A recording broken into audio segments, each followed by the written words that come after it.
This year hasn't been a very good growing season for many of the farmers in the state of Rhode Island. And the primary reasons for that were the excessive rain that we had early in the spring and then the extreme heat that we had in July. July was the hottest month on record. So let's take a survey of some of the farmers of Rhode Island and find out how they're coping with this problem. So Bill, how's the crops this year? How's the crops this year? Well, uneven. The rains that we had and the heavy or the least amount of sun has caused major problems, so the yield is down and or uneven.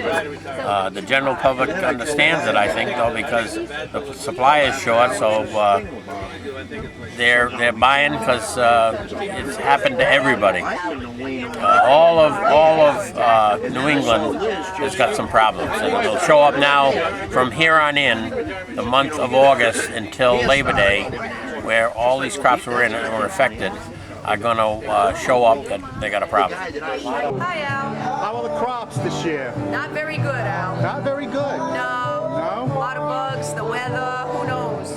Not much production. Have you got zucchini? Yeah, I had a little bit of zucchini. I got some summer squash. But not as good as usual. Not as good as usual. A lot of bugs. How's your crops? Coming good, They're coming good. yeah. A little Good. slow with all the rain, but Oh, a little slow. yeah, but better late than never. Oh, how's the crops this year? Tough growing this year. Tough growing? Tough Yeah. growing. You got any zucchini? You. A few. Yep.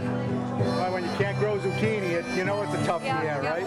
Lots of bugs, lots of disease because of the weather. Well, we keep forging on.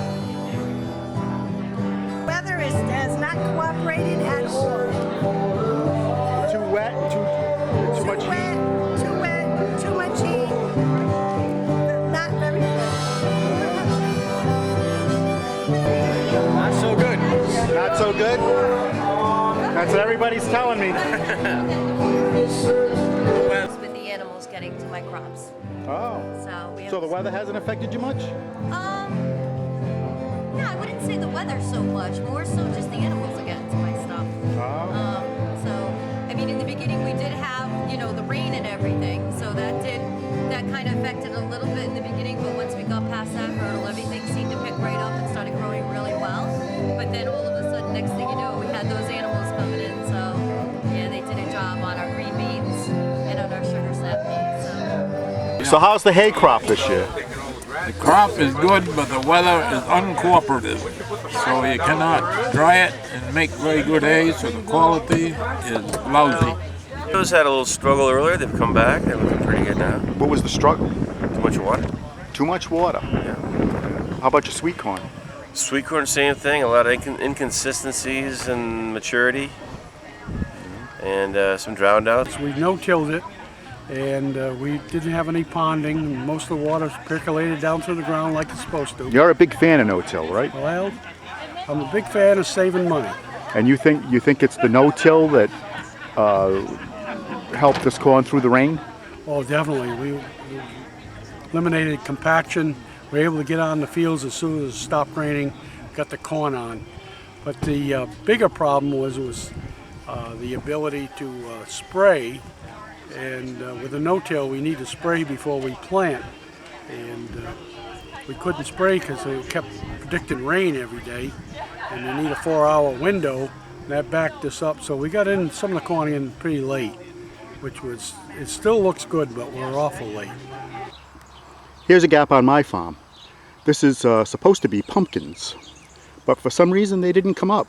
I don't know if it was all the excessive moisture we had, that the seed rotted, or whatever, but the pumpkins simply did not come up. So my remedy to the situation is just recently I planted some peas, and I also have some radishes in between the rows that will come up. And hopefully that'll substitute the income that I would have had from the pumpkins.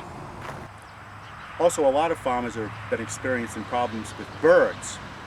For some reason this year, there has been an excessive bird population that is treating themselves to the sweet corn in Rhode Island. Now, we're not sure how this is going to affect prices. Of course, prices are usually affected by supply and demand.